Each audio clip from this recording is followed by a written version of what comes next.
Friends, welcome back my YouTube channel G Grand Education. This is an Gaurav Kumar. तो आज हम करने जा रहे हैं इलेक्ट्रोड पोटेंशियल के बारे में। तो अभी तक हमने इसकी इंट्रोडक्शन पढ़ी इलेक्ट्रोकेमिस्ट्री की, और उसके बाद हमने कंडक्टर्स पढ़े। कंडक्टर्स में भी बेसिकली 2 टाइप्स के कंडक्टर्स पढ़े। First one is the metallic conductor and the second one is electrolytic conductor. But in electrochemistry we will discuss only the electrolytic conductors. तो इलेक्ट्रोलाइटिक कंडक्टर्स में बेसिकली इलेक्ट्रोलाइट्स होते हैं।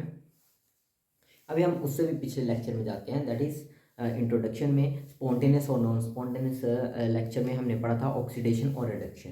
ठीक है, ऑक्सीडेशन अभी हमें पता है कि जो मेटल्स होती हैं वो क्या होती हैं, ऑक्सीडाइज्ड हो जाती हैं बाय लॉस ऑफ इलेक्ट्रॉन्स। तो मेटल्स की ज़्यादा टेंडेंसी क्या होती है इलेक्ट्रॉन लूज़ करने की। और जो नॉन मेटल्स हैं लाइक हेलोजन्स, जो हेलोजन्स फैमिली है हमारे पास, वो है इलेक्ट्रोनेगेटिव इन नेचर, मतलब कि उनकी टेंडेंसी है, हाई टेंडेंसी है इलेक्ट्रॉन गेन करने की। तो उनकी क्या होती है, रिडक्शन।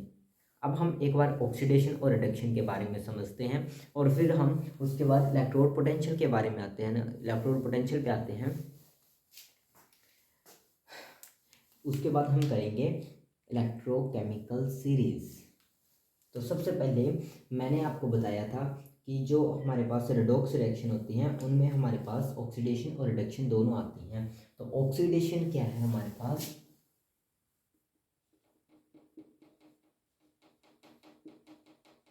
ऑक्सीडेशन मान लो कि कोई भी एलिमेंट है, इसको मैं ए एलिमेंट मान लेता हूँ ना।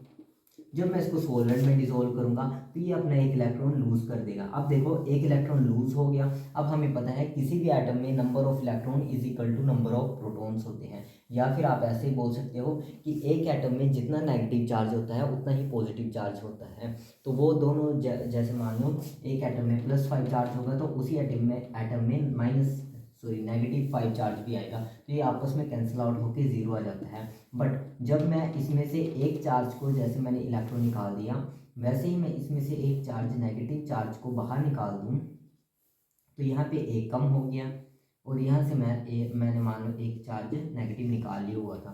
तो यहाँ पे टोटल चार्ज कितना बचा हमारे पास, +1। तो यहाँ पे भी क्या आएगा, +1। ठीक है, आप ऐसे भी समझ सकते हो। तो ऐसे आ जाता है हमारे पास पॉजिटिव ए चार्ज। अब मैं कोई भी एग्जांपल लेके बताता हूँ आपको। मान लो मैंने सोडियम लिया, Na,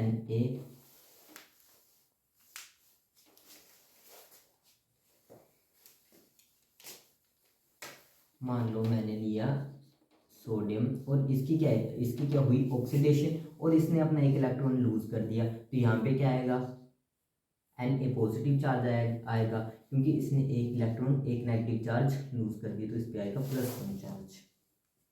ठीक है, अब मैं आपको पता है कि सोडियम क्या है, एक मेटल है। ठीक है, अल्कली अर्थ मेटल है ना सोडियम। ये आप अब पीरियोडिक टेबल पे आओ। पीरियोडिक टेबल में फर्स्ट ग्रुप है, सेकंड ग्रुप है, और डी मतलब कि एस ब्लॉक है, पी ब्लॉक है, और डी ब्लॉक है, और एफ ब्लॉक भी है। अभी आपको पता है कि जो पीरियोडिक टेबल में हमारे पास काफ़ी ज़्यादा मेटल्स हैं और थोड़ी सी नॉन मेटल्स भी हैं। ठीक है, तो हमारे पास जैसे मान लो अल्कली मेटल्स भी हैं, अल्कली मेटल्स हैं, अल्कलाइन अर्थ मेटल्स भी हैं, और डी ब्लॉक में भी अलग अलग मेटल्स हैं। तो उन सभी की जो टेंडेंसी होगी इलेक्ट्रॉन लूज करने की, वो सब उन सभी की क्या होगी, अलग अलग टेंडेंसी होगी ना।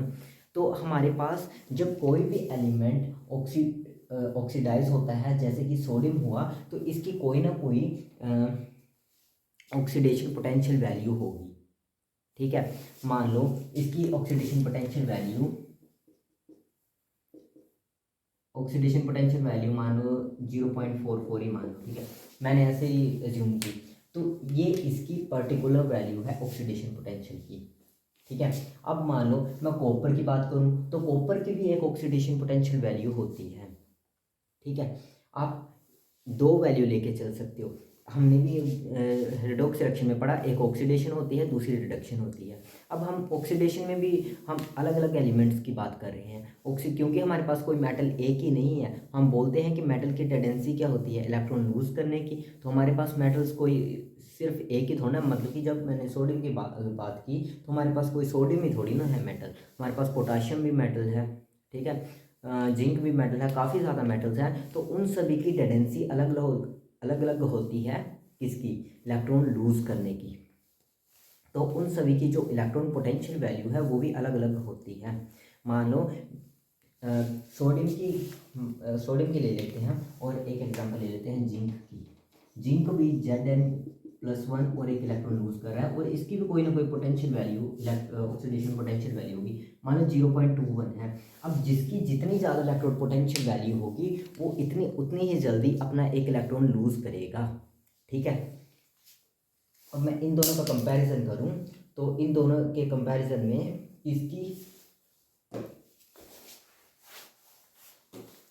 किसकी electron potential oxidation potential value ज़्यादा है, सोडियम की। अब सोडियम जब मैं इन दोनों की बात करूं तो कौन अपना इजीली इलेक्ट्रॉन लूज कर देगा, सोडियम। ठीक है, ये तो होगी, मैंने ये ऐसे एज्यूम की हुई थी, ये एक्चुअल वैल्यू नहीं है इसकी। ठीक है, अब वैसे ही मैं ऑक्सीडेशन की बात कर रहा हूँ। अब वैसे ही हमने रेडॉक्स रिएक्शन में रिडक्शन भी पढ़ी थी, क्योंकि रेडॉक्स रिएक्शन में रिडक्शन और ऑक्सीडेशन का मिक्सचर होता है। जब ऑक्सीडेशन और रिडक्शन एक रिएक्शन में साइमल्टेनियसली होती है तो उसको हम रेडॉक्स रिएक्शन बोलते हैं। अब हमने ऑक्सीडेशन की बात की, अब हम रिडक्शन की बात भी कर सकते हैं। अब मान लो ए बी ले लेते हैं एलिमेंट।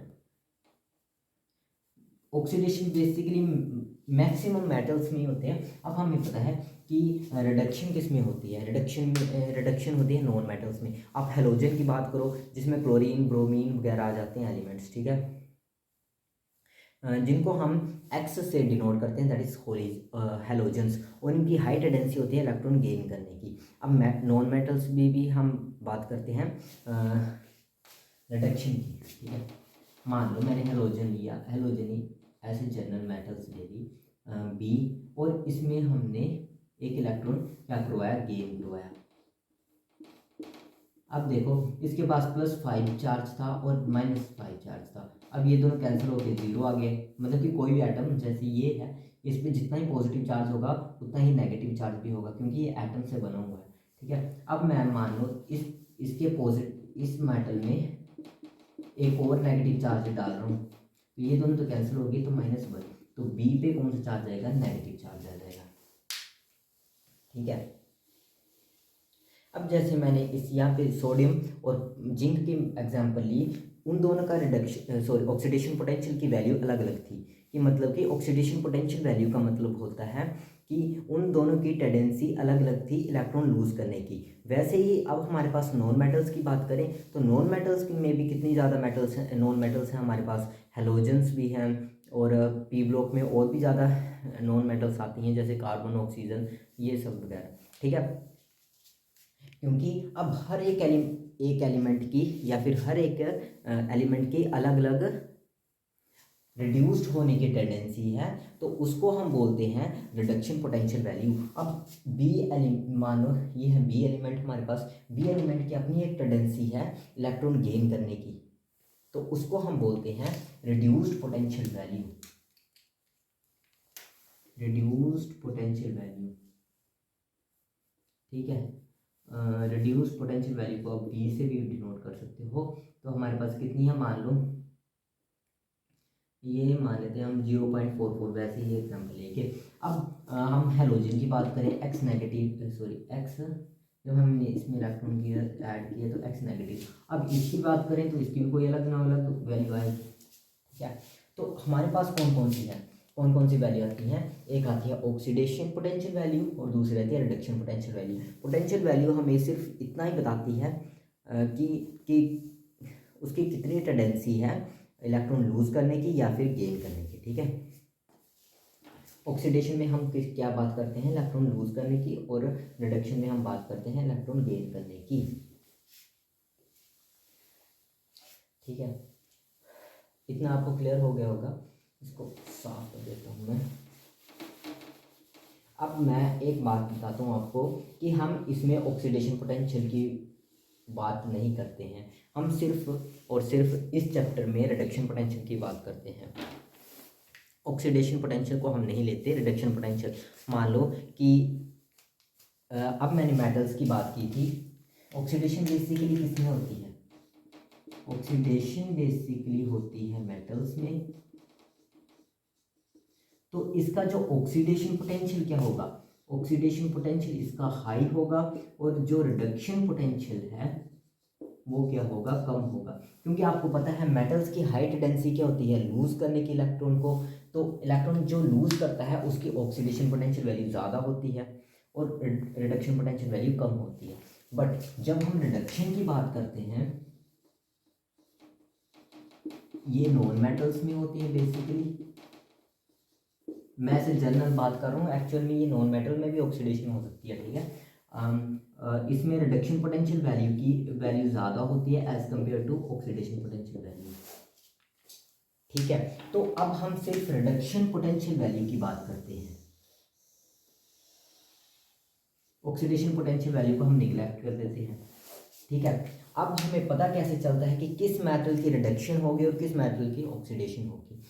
जब हमारे पास रिडक्शन पोटेंशियल वैल्यू ज़्यादा आएगी किसी भी एलिमेंट की, तो मान लो हम ऐसे देखते हैं रिडक्शन पोटेंशियल वैल्यू में जो ये पॉजिटिव आती है ना और ये आता है नेगेटिव, क्योंकि जो मेटल्स होती हैं वो नेगेटिव में, अब इसकी रिडक्शन पोटेंशियल वैल्यू ज़्यादा होगी तो ये पॉजिटिव में जाएगी, और इसकी ऑक्सीडेशन पोटेंशियल आपको पता है कि मेटल की ऑक्सीडेशन पोटेंशियल क्या होती है, ज़्यादा होती है, बट इसमें कम है तो यहाँ पे नेगेटिव में चली जाएगी वैल्यू। ये आपको इलेक्ट्रोकेमिकल सीरीज में पूरा क्लियर हो जाएगा। अभी तक आपको मैंने सिर्फ ऐसे बता दिया पहले, ठीक है। तो ये बात है, हम सिर्फ रिडक्शन पोटेंशियल वैल्यू की बात करते हैं, हम ऑक्सीडेशन पोटेंशियल को निगलेक्ट कर देंगे। सिर्फ इतनी सी बात थी, आप इतना सा याद रखो अभी तक, ठीक है। अब हम आते हैं, अभी हम जो टॉपिक पढ़ेंगे इलेक्ट्रोड पोटेंशियल, इलेक्ट्रोड पोटेंशियल की बात करते हैं। अब मान लो, अब देखो मैंने कोई भी एक मेटल लिया, ठीक है, एक मेटल लेता हूँ मैं कोई भी, मान लो मैंने लिया कॉपर, आपकी बुक में कॉपर की एग्जांपल दी हुई है तो मैं कॉपर की लेता हूँ, ठीक है। अब मैंने इसकी कॉपर की एक रोड ली, कॉपर की एक रोड ली जिसको हम बोलते हैं इलेक्ट्रोड, ठीक है। एक मैंने कॉपर की रोड ली और इसको डिसॉल्व किया कॉपर सल्फेट सॉल्यूशन, ठीक है।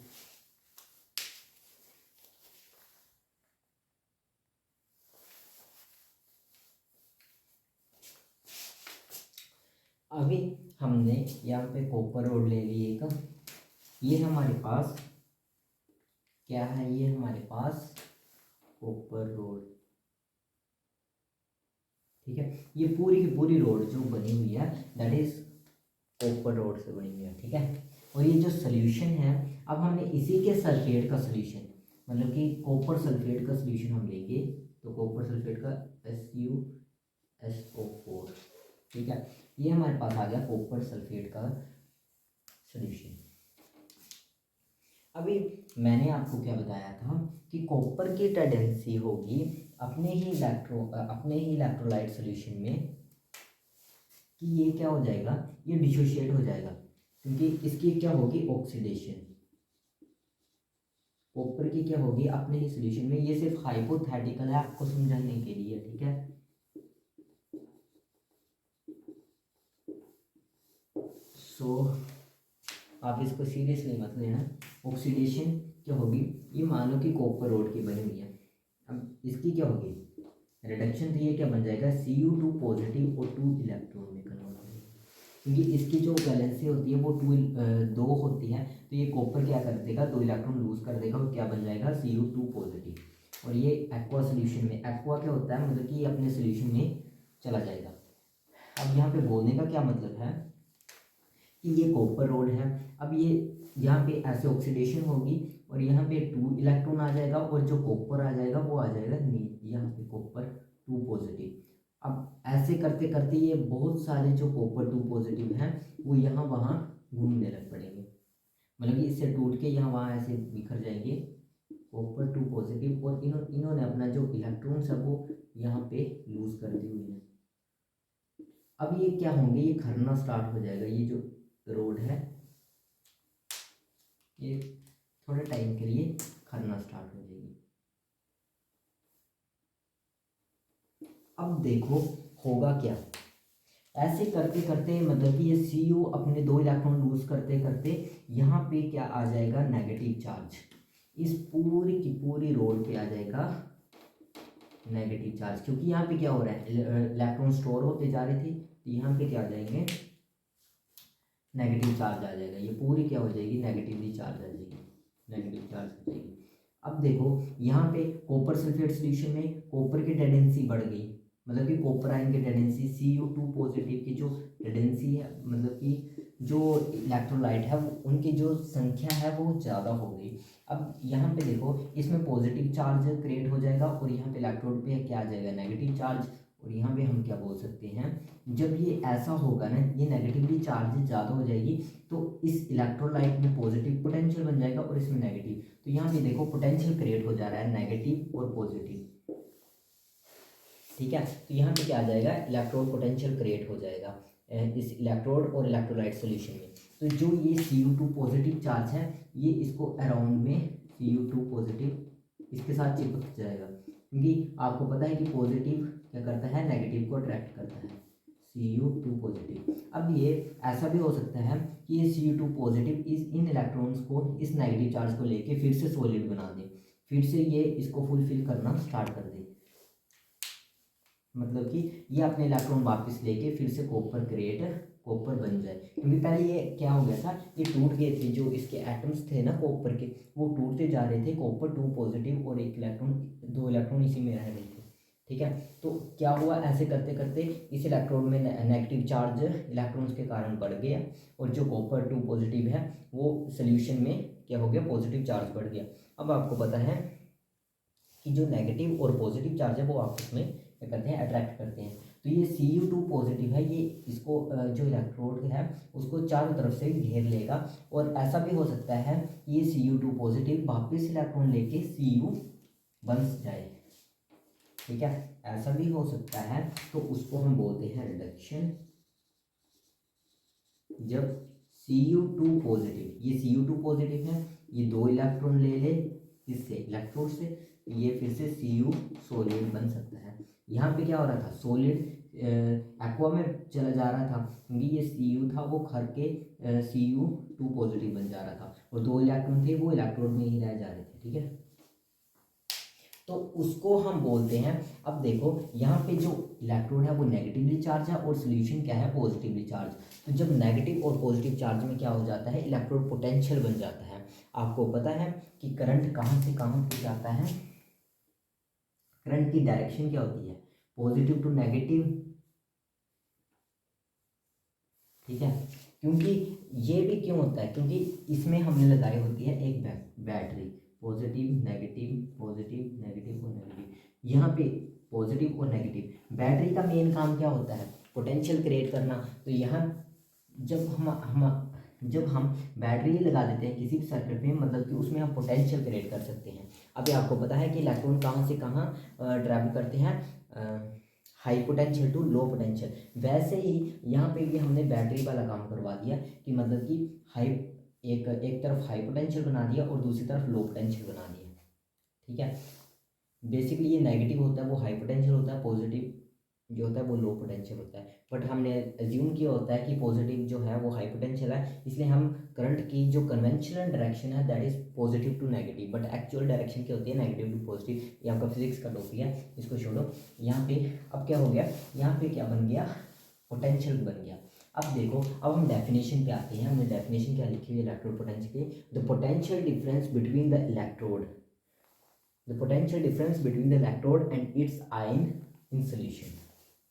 देखो हुई ना बात क्लियर, कि जो इलेक्ट्रोड है पोटेंशियल डिफरेंस किसके बीच में है, एक इलेक्ट्रोड और इट्स आयन मतलब कि जिस मेटल का इलेक्ट्रोड होगा उसी के आयन के बीच में क्या होगा, पोटेंशियल होगा। क्योंकि अब देखो यहाँ पे भी कॉपर है, ये भी कॉपर है, और Cu2 पॉजिटिव भी कॉपर है, तो इसी के आयन और इसी मेटल के इलेक्ट्रोड के बीच में क्या हो रहा है, इलेक्ट्रोड पोटेंशियल क्रिएट हो रहा है, ठीक है। ये पूरा बैटरी की तरह हो गया, जैसे पॉजिटिव टू नेगेटिव, और ऐसे ही हमारे पास ये एज्यूम क्या होता है कि ऐसे हमारे पास पोटेंशियल क्रिएट होता है, ठीक है। इतना आपको क्लियर होगा, ठीक है। अब हम इलेक्ट्रोकेमिकल सीरीज पे आते हैं। मैंने आपको पीछे बताया था कि हर एक मेटल की अपनी अपनी ऑक्सीडेशन स्टेट या फिर ऑक्सीडेशन पोटेंशियल और रिडक्शन पोटेंशियल होता है। रिडक्शन पोटेंशियल बेसिकली किसी भी इलेक्ट्रोड की टेंडेंसी होती है इलेक्ट्रॉन गेन करने की और लूज करने की। तो यहाँ पे मैं एक बार डेफिनेशन भी बता देता हूँ आपको। तो यहाँ पे भी बेसिकली क्या हो रहा है, क्योंकि अब देखो इलेक्ट्रॉन लूज हो रहा है। जब इलेक्ट्रॉन लूज होता है तो मैं उसको क्या बोलता हूँ, इलेक्ट्रॉन जब लूज होता है तो उसको क्या बोलता हूँ मैं, ऑक्सीडेशन पोटेंशियल। और जब इलेक्ट्रॉन गेन करता हूँ तो उसको बोलता हूँ रिडक्शन पोटेंशियल। तो इलेक्ट्रोड पोटेंशियल को हम टू टाइप्स में डिवाइड कर सकते हैं, that is oxidation potential and the second one is reduction potential. देखो जब इस कॉपर ने अपने इलेक्ट्रॉन लूज किए तो ऑक्सीडेशन पोटेंशियल की वैल्यू आएगी, और जब रिडक्शन मतलब कि इस CO2 पॉजिटिव ने कुछ इलेक्ट्रॉन गेन किए तो क्या आएगी, रिडक्शन पोटेंशियल की वैल्यू। ठीक, अभी तक हमने बात की इलेक्ट्रोड पोटेंशियल की। तो हमारे पास इलेक्ट्रोड पोटेंशियल क्या होता है, the potential difference between the electrode and it's ion in solution. मतलब कि जिस मेटल का इलेक्ट्रोड होगा उसी मेटल के आयन के सोल्यूशन के बीच में जो पोटेंशियल डिफरेंस होगा दैट इज इलेक्ट्रोड पोटेंशियल। अब electrode potential basically two types का होता है, that is reduction potential and the second one is oxidation potential. Oxidation potential में बेसिकली क्या होता है कि जो इलेक्ट्रोड होता है वो कितने ज़्यादा इलेक्ट्रॉन लूज करने की टेंडेंसी है उसकी, दैट इज ऑक्सीडेशन पोटेंशियल। ठीक है, the tendency of an electrode to lose electrons that is oxidation potential. कि उस मतलब कि जैसे मैंने इलेक्ट्रोड ली थी उसमें उसको मैंने उसी के आयन के उसी के आयन के सोल्यूशन के बीच में डिसोल्व किया तो उसके उस इलेक्ट्रोड की कितनी टेंडेंसी है कि वो अपने इलेक्ट्रॉन लूज कर दे। वैसे ही रिडक्शन पोटेंशियल क्या था, the tendency of electron to gain electrons. अब देखो जो इलेक्ट्रोड था वो नेगेटिवली चार्ज हो गया था और जो सोल्यूशन था वो क्या होता है, पॉजिटिवली चार्ज। अब जो पॉजिटिवली चार्ज था वो किस कारण था, CO2 पॉजिटिव कारण, CO2 पॉजिटिव आयन के कारण। अब ये जो आयन है वो इलेक्ट्रोड से 2e मतलब कि 2 इलेक्ट्रॉन लेके Cu सॉलिड बन जा रहे थे। तो उसको उसको क्या बोलते हैं हम, रिडक्शन पोटेंशियल वैल्यू। अब हम एक इलेक्ट्रोकेमिकल सीरीज पढ़ेंगे, उसमें आपको सब कुछ क्लियर हो जाएगा कि कैसे रिडक्शन पोटेंशियल वैल्यू होता है, क्या ऑक्सीडेशन पोटेंशियल वैल्यू होती है। ठीक है, तो अब हम बात करते हैं इलेक्ट्रोकेमिकल सीरीज़ की। इलेक्ट्रोकेमिकल सीरीज़ बेसिकली अरेंजमेंट है इलेक्ट्रोड पोटेंशियल वैल्यू की। मतलब कि इसमें हम एलिमेंट्स को अरेंज करते हैं in the decreasing order of their potential value के। अब हमें पता है कि पोटेंशियल वैल्यू मैंने आपको दो तरह की बताई थी कि इलेक्ट्रोड पोटेंशियल को हम दो तरह से डिवाइड कर सकते हैं, that is reduction potential value और ऑक्सीडेशन पोटेंशियल वैल्यू। बट मैंने आपको बोला था कि ऑक्सीडेशन पोटेंशियल वैल्यू को हम नहीं लेंगे, हम रिडक्शन पोटेंशियल वैल्यू को लेंगे। कि रिडक्शन पोटेंशियल वैल्यू में क्या आता है कि कितनी टेंडेंसी है किसी भी एलिमेंट की इलेक्ट्रॉन को गेन करने की। तो हम ऐसे देखते हैं, एक चार्ट बनाएंगे जैसे कि ये बनाया भी हुआ है कि किसकी कितनी टेंडेंसी है किसी भी इलेक्ट्रॉन को लेने की। तो हम अलग अलग एलिमेंट्स लेते हैं, दैट इज़ यहाँ पे सबसे पहले हमारे पास silver, iron, oxygen, cobalt, hydrogen, lead, nickel, फिर से आयरन है, ठीक है, जिंक है, एल्यूमिनियम है, मैग्नीशियम है, सोडियम है, कैल्शियम है, पोटाशियम है। अभी आपने देखा होगा कि इन सभी में एक एक इलेक्ट्रॉन क्या कर रहे हैं, हम ऐड कर रहे हैं। तो ये क्या बना देगा, Ag solid, iron Fe2 positive, oxygen ये बना देगा O2 नेगेटिव, कॉपर ये कॉपर सॉलिड में कन्वर्ट हो जाएगा, ये हाइड्रोजन में कन्वर्ट हो जाएगा। तो ये क्या बनाएगा, ये हमें दे रहे हैं पोटेंशियल वैल्यूज़, ये हमारे पास पोटेंशियल वैल्यूज़। और पीछे मैंने आपको बताया था कि जब हम रिडक्शन इलेक्ट्रोड पोटेंशियल की बात करते हैं तो जो रिड्यूसिंग वैल्यू मतलब कि जो एलिमेंट रिड्यूस होना होता है उसकी वैल्यू क्या होती है, ज़्यादा, और जो ऑक्सीडाइज जो होना होता है एलिमेंट उसकी जो वैल्यू होती है वो कम होती है। ठीक है, अभी मैं आपको बताता हूँ कि जो मैंने आपको बोला था ना रिएक्टिव मेटल, ये सभी हाइड्रोजन से जो नीचे नीचे एलिमेंट्स हैं इन सभी की क्या हो रही है, ऑक्सीडेशन हो रही है, क्योंकि इनकी वैल्यू क्या गई है नेगेटिव में। ठीक है, मैंने आपको बताया था ना ये potassium, calcium, sodium, magnesium, aluminium ये सब मेटल्स हैं, तो रिएक्टिव मेटल्स हैं, तो इनकी टेंडेंसी होती है इलेक्ट्रॉन लूज करने की, क्योंकि इनकी क्या होगी, प्रेफरली ऑक्सीडेशन होगी। तो मैंने क्या बोला था कि जो इनकी रिडक्शन पोटेंशियल वैल्यू होगी वो क्या होगी, कम होगी। ठीक है। अब जो हमारे पास रिड्यूसिंग है, रिड्यूसिंग में हमारे पास इनकी वैल्यू क्या होगी, हाई होगी। ठीक है। अभी मैंने जो आपको बोला था कि ऑक्सीडेशन पोटेंशियल इलेक्ट्रोकेमिकल सीरीज हमने ये तो रिडक्शन पोटेंशियल वैल्यू पे डिपेंड बनाई हुई है ना, ऑक्सीडेशन पोटेंशियल वैल्यू पे बनानी होगी ना, तो हमें सिर्फ इसके साइन चेंज करने हैं। साइन चेंज मतलब कि ये नेगेटिव में है तो ये पॉजिटिव में करनी होगी, और जो पॉजिटिव में है वो नेगेटिव में करनी होगी। तो यहाँ पे हमारे पास ऑक्सीडेशन पोटेंशियल टेबल आ जाएगा, electrochemical series according to the oxidation potential value. अब ये क्यों जरूरी होती है इलेक्ट्रोकेमिकल सीरीज? मान लो आपको पता है, मैंने बताया हुआ कि जो रेडॉक्स रिएक्शन होती है, रेडॉक्स स्पॉन्टेनियस रिएक्शन होती है ना, उसमें ऑक्सीडेशन भी होती है और रिडक्शन भी होती है। अभी आपको कैसे पता चलेगा कि इसमें ये स्पॉन्टेनियस रेडॉक्स रिएक्शन है या फिर नॉन स्पॉन्टेनियस रेडॉक्स रिएक्शन है? और मान लो आपको ये पता भी चल गया कि ये स्पॉन्टेनियस रेडॉक्स रिएक्शन है, तो जो आपको एलिमेंट्स दिए होंगे उनमें किसकी ऑक्सीडेशन होगी और किसकी रिडक्शन होगी, ये जानना भी जरूरी है। ठीक है। तो मान लो मैं दो एलिमेंट्स लेता हूँ, एक लेता हूँ कॉपर और दूसरा लेता हूँ मैं सोडियम। ठीक है। अब मेरे को बताओ कि इन दोनों में से किसकी ऑक्सीडेशन होगी और किसकी रिडक्शन होगी। अब हमें पता होना चाहिए कि जिसकी जो वैल्यू ज़्यादा होती है उसकी क्या होती है, रिडक्शन, और इसकी क्या होगी, ऑक्सीडेशन। क्योंकि मैंने आपको बताया है कि जिसकी वैल्यू कम होती है उसकी उसकी क्या होती है, ऑक्सीडेशन, और जिसकी वैल्यू ज़्यादा होती है उसकी क्या होती है, उसकी होती है रिडक्शन होती है। तो हम ऐसे बोल सकते हैं, जब हम डाउन द ग्रुप जाते हैं तो ऑक्सीडाइजिंग पावर जो है वो क्या होती है, इंक्रीज होती है। ठीक है। तो ये जो सोडियम है ये ऑक्सीडाइज हो जाएगा Na plus electron, Na positive plus electron में, और ये जो Cu है, Cu पॉजिटिव इस इलेक्ट्रॉन को ले लेगा और ये क्या बन जाएगा, Cu सॉलिड। ठीक है। तो ये रिएक्शन होगी। अब जब हम स्पॉन्टेनियस रेडॉक्स रिएक्शन की बात करते हैं तो हम मान लो इन दोनों के सल्फेट के सोल्यूशन लेते हैं। ठीक है। मान लो CuSO4 और लेते हैं कॉपर का हम सल्फेट ले लेते हैं और सोडियम ले लेते हैं। ठीक है। तो अब ये अकॉर्डिंग ये रिएक्टिविटी सीरीज की तरह ही काम करता है, जो एलिमेंट जितना नीचे लाई करेगा वो इस एलिमेंट इसको डिस्प्लेस कर सकता है। ठीक है। तो हम इसको करते हैं सोडियम। ये अब हम देखेंगे कि, अच्छा मैं तो ये बताना भूल गया कि अब हमारे पास ये दो रिएक्टेंट्स दिए हुए हैं, एक ये है और एक ये है। तो अभी हमें पूछा जाएगा कि ये स्पॉन्टेनियस रेडॉक्स रिएक्शन है या फिर नहीं है। अगर ये स्पॉन्टेनियस है भी है तो इन दोनों में से किसकी ऑक्सीडेशन होगी और किसकी रिडक्शन होगी। ठीक है। तो ये अब हम यहाँ पे टेबल पे आते हैं, CuSO4 ये यहाँ पे लाई कर रहा है और जो सोडियम है वो ये है। ठीक है। तो ये रिएक्टिव है, रिएक्टिविटी सीरीज भी बेसिकली ऐसी ही है।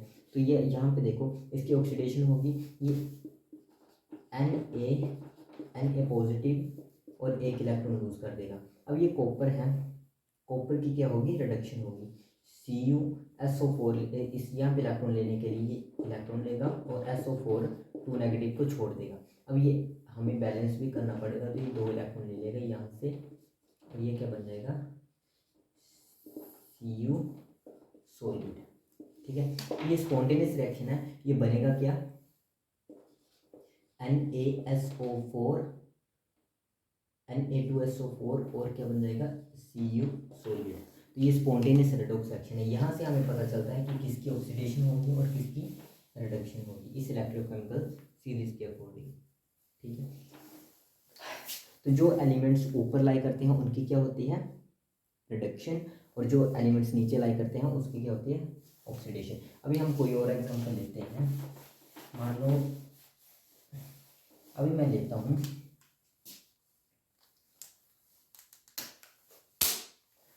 सिल्वर और एल्युमिनियम के, बताओ किसकी ऑक्सीडेशन होगी। अब हमें पता है कि जैसे डाउन द ग्रुप आते हैं तो ऑक्सीडाइजिंग पावर इंक्रीज होती है, तो एल्युमिनियम की क्या होगी, ऑक्सीडेशन होगी, और जो एजी सॉरी हाँ सिल्वर है उसकी क्या होगी, रिडक्शन होगी। तो हमारे पास रिएक्शन क्या बनेगी, Al Ag पॉजिटिव और Ag solid plus Al aqua. ठीक है, तो ये हमारे पास ऐसे पता कर सकते हैं कि किसकी ऑक्सीडेशन होगी और किसकी रिडक्शन होगी। अब जैसे कि हम बात करते हैं O2 और एल्यूमिनियम की, तो एल्यूमिनियम नीचे down the group sorry down में लाई करता है, तो एल्यूमिनियम की ऑक्सीडेशन होगी और ऑक्सीजन की रिडक्शन होगी। सिंपल है, ठीक है।